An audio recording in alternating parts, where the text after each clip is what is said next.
We have a few on the Vanguard, so we'll start with that one. And then we go over to the Punch from there. And if we have enough time, maybe The Nation. My name is Ifeemi Andrew. You already know the lead headline on the Vanguard newspaper: Rivers political crisis. Tinubu's directive splits South-South leaders. You would also find plot to impeach Fubara Pickens as Ijaw groups respond to Wike's threats. All of those headlines are on the Vanguard newspaper. I'm trying to get this one out there. Okay, very interesting. You would love this one. Damagum bows as PDP governors move to reassert selves over party affairs. So that one is about the situation in the PDP. You know how the national chairmanship position of the PDP has been in the mix of all the tussle in that party. And, well, so far, let's wait and see how everything plays out ahead of a convention that they're supposed to have sometime this year as well. Okay, now to the Punch newspaper. On the Punch, you'd find this one. The lead headline here says, Rivers emergency rule. Federal government deploys 10,000 troops against vandals as opposition NLC protest. Which of the vandals? Because although the reports on social media said there was an explosion, speaking to people in Gokana, it seemed to be quite the opposite. In fact, the site of the, in quote, explosion didn't appear like an explosion in the eyes of many, because there's videos on social media of different media outlets who have visited the location, and what they saw and the reports that came was that, well, there was no explosion. I felt as though some people dug, and in one of the explanations from one of the guys I listened to, he said the crude that came out was not even up to 10 liters in his explanation, and polluted the water around that area. There are some that have described it as a mechanical equipment failure. There are others that say, well, perhaps some people intentionally came to dig that.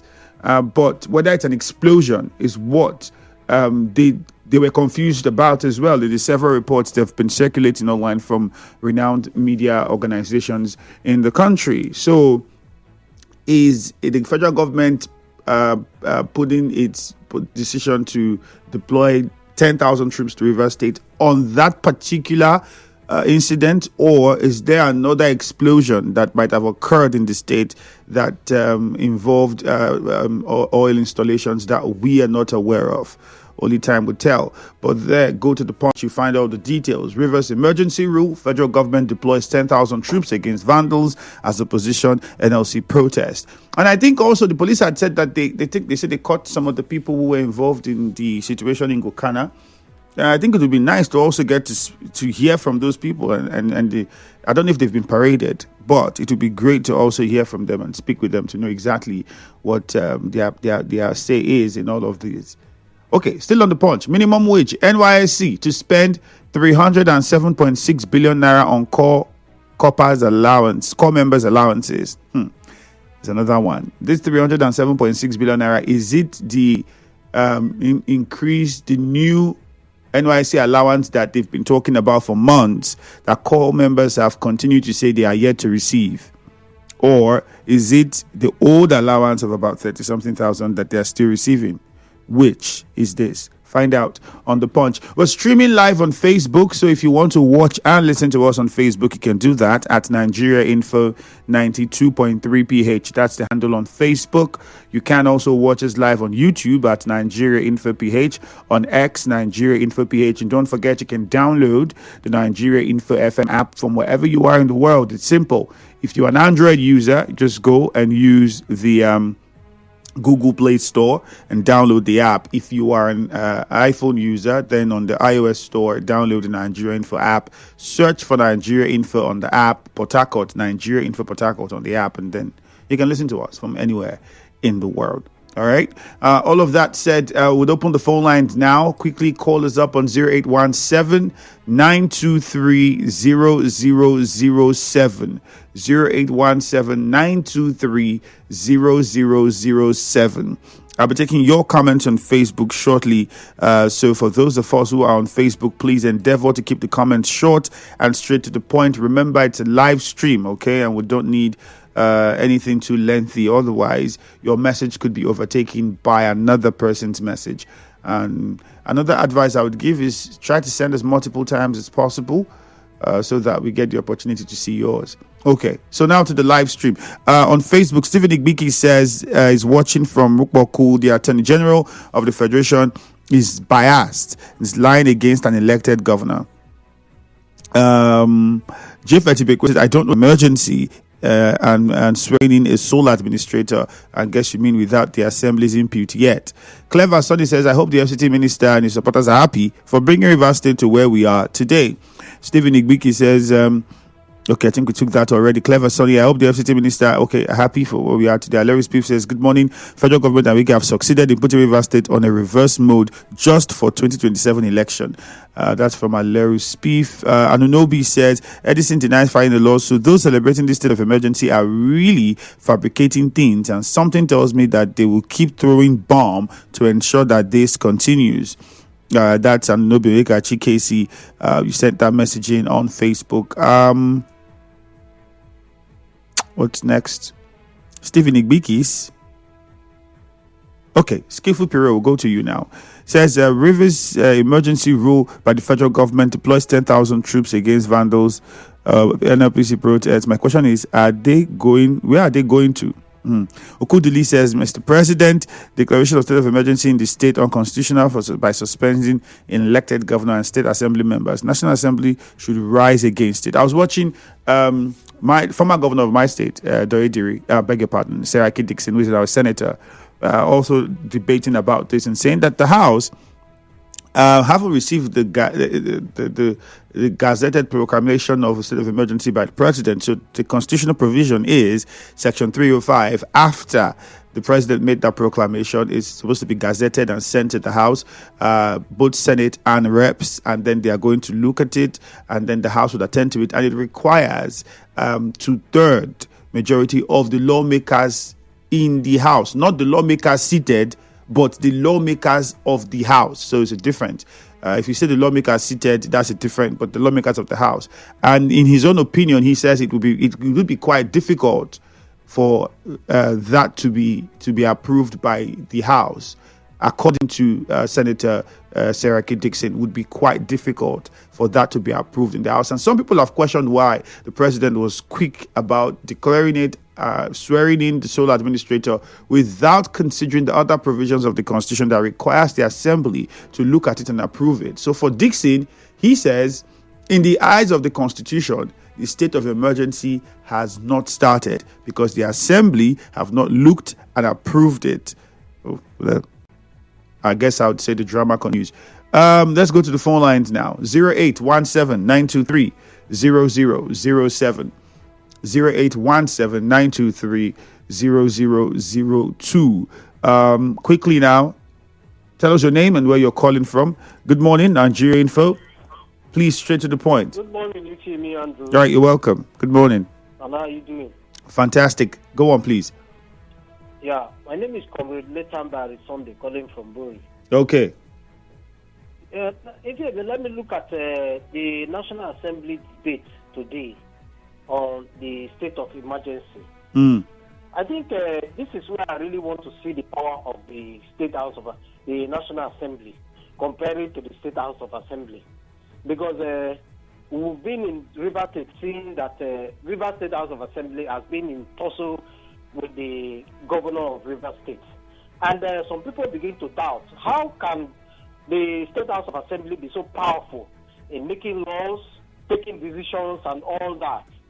So I think with what has happened now that state emergency has taken place, we really want to see the power of the State House of Assembly. Then secondly, the sole administrator said he's going to bring peace, work with stakeholders and all that in order to stabilize security. I think what we need to do, if really the sole administrator come in, and what we need to see is to see that he will negotiate peace between Governor Sim Fobra and the State House of Assembly, because a lot has happened which wanted to bring... All right, Leighton Barry, thank you, but that's too much we can take from you because we don't have all the time. Your point has been... Please, let's just move, hit the nail on the head. Hello, good morning. Hello. Okay, I think for whatever reason we couldn't hear that caller. Nigeria Info, good morning. Yeah, Andrew, good morning. Yeah, good morning to you. My name is Susie. I'm calling from Merima. All right, straight to the point, Susie, please. We have put together all the issue concerning the state of emergency, people protesting and crying and all of that, and then me talking about the allegation about Nation Wike being the primary factor why the state of emergency was actually instituted in River State. And he asked a question that I asked Oracle the other day. If Wike was actually, or anybody actually predetermined or decided to push the governor to decide to demolish the House of Assembly quarters and all the action that the Constitution, even the appeal court actually found us. So for me, I want to say that we should start certain characters at a time, because when these things happen in River State, some of those that are protesting today and crying, where they are supporting this whole thing, where the governor pays the salaries of the 27 lawmakers, declare them persona non grata, make them look as if they have defected when it has never happened, and take certain arbitrary decisions. And at the same time, why they have assembly? Up till now, we have not had anything concerning, and the Supreme Court has read this matter, set the standard for this particular situation that we find ourselves. Today, we are having conflicts and crises everywhere. We have called for alternative solutions over time. People call us name and all of that. For me, I want to say that whatever it is, let it be that the sole administrator comes to River State and then make peace for us to live together. All right. Because this state is the only state we have. Susie, thank you very much. But I think it's very clear for us to say this. The governor did not, in the way we put it, destroy the assembly complex. The way we put it, I think the whole story about how the assembly complex was demolished was a story that we all followed and saw. If you have another opinion about it, that's a personal one and should not be made to look like the reality of the situation. It's almost like everything happening in River State. There are those that have personal opinions about it, and the actors in all of these situations have their own story to tell you. And for the purposes of conversation, depending on which side you are supporting, everybody tries to sell the public, I beg your pardon, the story of whoever is involved. As for the assembly, there was an explosion. We remember it was an attempted arson, wasn't it? The police had its investigation, gave a report. And because of that, there was a structural discussion about the structural integrity of that particular assembly, not the whole complex, but the chambers where the lawmakers have their sitting. And because of what had happened with the arson attempt and all the explosion, they had to bring it down. And then work was being done on it. And I think the last time I heard, they said work on that chambers was about 70% done, if I'm not mistaken. So that's what happened. For some of us who come and say the governor went and brought down the chambers, we had to make that clear. That's your personal opinion, not what perhaps what was reported or what we saw. All right, good morning, Nigeria Info. Hello, good morning, Mr. Ifemi. Yeah, good morning to you. Yeah, my name is Chima Diki. I'm calling from Rumbokuta. All right, go on. Mr. Chemi, let me quickly invigorate on all the rivers matter. Mr. Ifemi, the idea of the suspension process is what escaped the governor from being impeached. To me, I do not still believe it, because the governor will still be impeached. Because what just happened is just to calm down this disarray, this militant whatever, that what this administrator has come to do. He has not come to do the normal administration process or democratic process about what we're supposed to see. Because the governor ordinarily has proven to us that he's a civilian dictator. According to, I didn't say it. It is even in the judgment. Even if you're talking about the demolition of assembly quarter, it's in the judgment. Supreme Court said you went to destroy the. It's not me that said it, it's me. Go and read it very, very well. The despotic nature of the governor kept us in the situation where we are. Where somebody has left what he's supposed to do and proved to us that he's a necessity. So what do we want us to do at this point in time? And the one you're talking about, the former governor calling, the former governor that is calling out that what the president did is wrong, I don't believe that he meant well for River State or for democracy as to say. Because you cannot tell me that you will stand under this administration and see a man being a tyrant, pushing away people that are fully elected, representing people. For more than 1 year, our voices are not being heard in this state. Because, I mean, as it stands now, I know that the governor must be impeached according to democracy. But what is happening now is that let us curb these militants. And you have to know that the government did not issue any disclaimer when those words were threatening, and they were threatening because of him. The same thing happened to him. Look at. He did not say no. And what pains me more is that even when this thing has been done, the government did not still come out again to say. All right, Chima, we have to move on now to another caller. Your point has been made. Thank you very much. Good morning, Nigeria Info.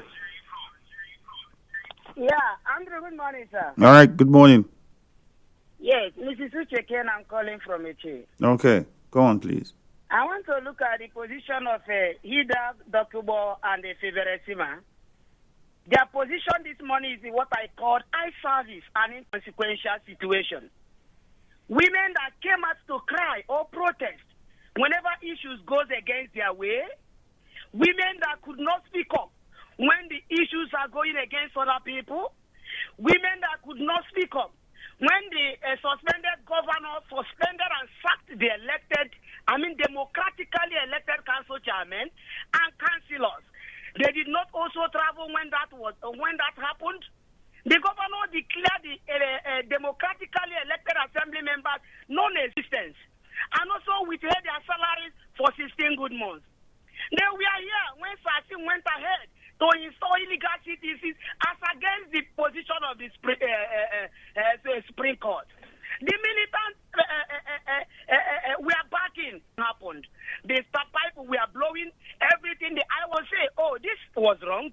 But somebody didn't cry. All right, beg your pardon, please. Uche Ken, you have to mind that language. Hilda Dokubo doesn't cry for a living. Prayed and cried and done all you did for who you support. So I think everybody in this situation should not make anybody look bad. Everybody is guilty of something. Everybody is. And until everybody is honest about solving this, it will not be solved. If everybody decides, this media is right, you have to come to us. So today I want to say this media is right. There are women that are also for the lawmakers and the FCT minister, and they say everything and do everything and cry and pray and hold rallies and hold campaigns and do for them. There are those that support and feel like the governor is the person who is doing right, and they also do what they do for the governor. So it's both ways, and I don't think anybody should put anybody or make another person look bad. If they really, the people, everyone involved is interested honestly in peace, then you have to know that you have to let something go. Everybody has to kill their pride and come to the middle and say, okay, if indeed we are doing it for the benefit of Rivers State. And that's where I think this whole thing lies. The fundamental of this is, are we really doing this because of the old woman in the village, the pensioners, the people that need jobs, the people that are supposed to go to school, or we are doing it for political feathers? We want to get extra hats in our political feathers, political recognition, or individual reasons or whatever. What reasons are these things being done for? That's what the reality is. And we will not tell ourselves the truth. Everybody has who they support. And so when you talk in favor of who you support, not because who you support has not also erred or done something wrong, because they have. It's not because the person you don't like is also perfectly right, because it is not. Everybody, they say, get fault inside matter. So if you are going to resolve it, everybody has to admit what they are wrong, admit where their motive is wrong and where their intentions are wrong, and say, okay, let us forget it. Both of us have a role to play in this, and let's move on.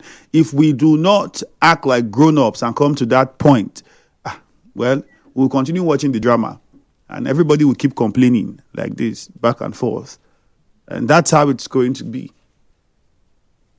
if we do not want to do what we know is right. I'll take some messages still on. Let's go to WhatsApp now, because we're already out of time. We have less than 4 minutes before we go. Whoever that is supporting evil will never depart their houses.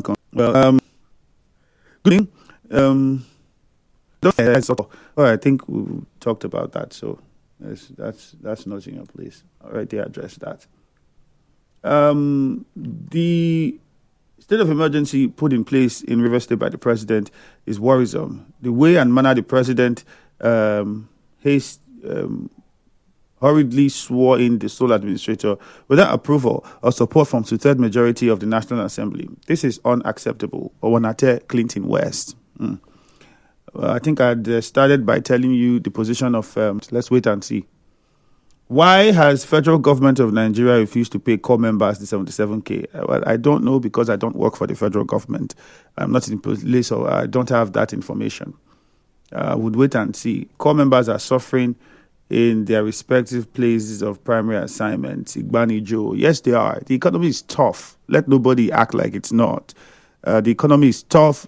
Prices of things are, regardless of what the NBS is saying, the reality, if you go to the market, is not really reflecting that 100%. Not because there might not be little changes. There could have been, yes, but they are so little and so short a time that you can't feel the impact. All right. And I've always said, if you remember, right from the very beginning, every time I had the opportunity on the Morning Crossfire, true development is not the one we see on paper. These are fantastic, but if the ordinary person still goes to market and the price of whatever they buy is still up, in their mind, you have not done anything. You would come and say on paper this, no, but what is on ground? That's a difference. I think is where Nigerians are. Nigerians want to see what is on ground, not what is on. To say it on radio, put the whole story together of what happened, and then you can tell us what you then believe. That's how you critically analyze something. All right? Christian from Port Harcourt, that one's from you. This one says, good morning. I was there yesterday and there was no fire outbreak. Okay, I think you're referring to where? What are you referring to? I can't get all of that message. Bright from Ichi. Are you referring to the Gokana, or they were talking about now? You are tuned in to Nigeria Info.